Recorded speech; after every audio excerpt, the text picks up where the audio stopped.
कह रहे हैं कि कभी-कभी मेरा मन नाम जप करते समय इधर-उधर भटकता है और कभी-कभी मुझे नाम जप करते हुए नींद आने लगती है। तुम्हारा क्या ऐसे में हाँ, क्या? दोनों बातों में सावधानी रखनी है।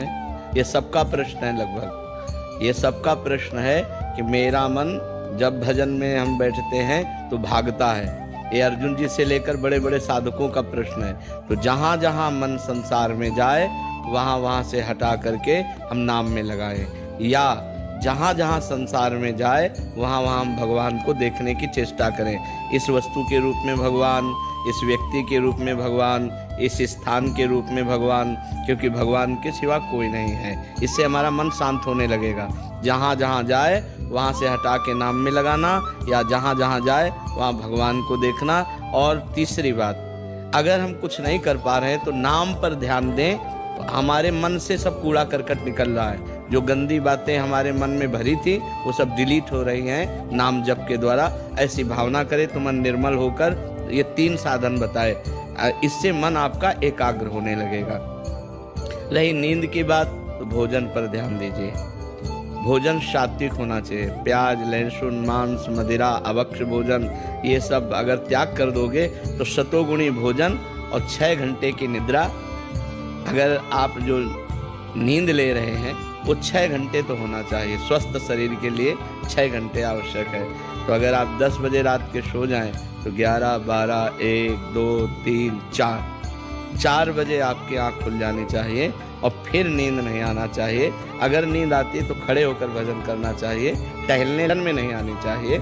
नींद को नींद के समय में अच्छे से दे दो, 6 घंटा सोने के लिए दे दो, और इसके बाद फिर उससे लड़ाई लड़ो। फिर उसको मतलब आलस्य प्रमाद में समय नष्ट नहीं होना चाहिए।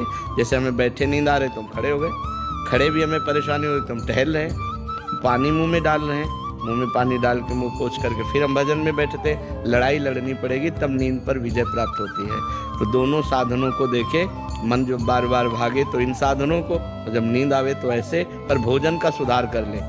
तमोगुणी भोजन पाने से फिर भजन में नींद आएगी। बासी नहीं पाना, बहुत लाल मिर्च नहीं पाना, बहुत तेल के नहीं पदार्थ पाने, और ये अभक्ष्य पदार्थ जो त्याज्य हैं उनको नहीं पाना। इससे सतोगुण बढ़ेगा। सतोगुण से नींद नहीं आएगी। नींद आती है तमोगुण से। निद्रा आलस्य प्रमादोत्तम तत्तामस मुदाहरतम। तमोगुण से ही नींद, आलस्य और प्रमाद की उत्पत्ति होती है। वही हमें परेशान करता है। तो सतोगुणी भोजन पावें और थोड़ा भोजन पावें। अब दबा के यहाँ तक भोजन पाया तो फिर तमोगुण तो हो ही जाएगा। अगर हमारा 8 रोटी से काम चलता है तो हम 5 रोटी में लावें धीरे धीरे। वैसे 24 घंटे में शोध किया गया तो 400 ग्राम अन्न से भरपूर स्वस्थ जीवन चल सकता है। पर अपने देखो, किलो 2 किलो तो एक बार में हो जाता है। सब्जी दाल सब मिला के खान पान। अब पानी चाहिए। जैसे हम 1 किलो अन्न पाए तो हमें 2 किलो पानी चाहिए, उसमें डबल पानी तो हमें चाहिए ना। और फिर वायु के लिए जगह चाहिए।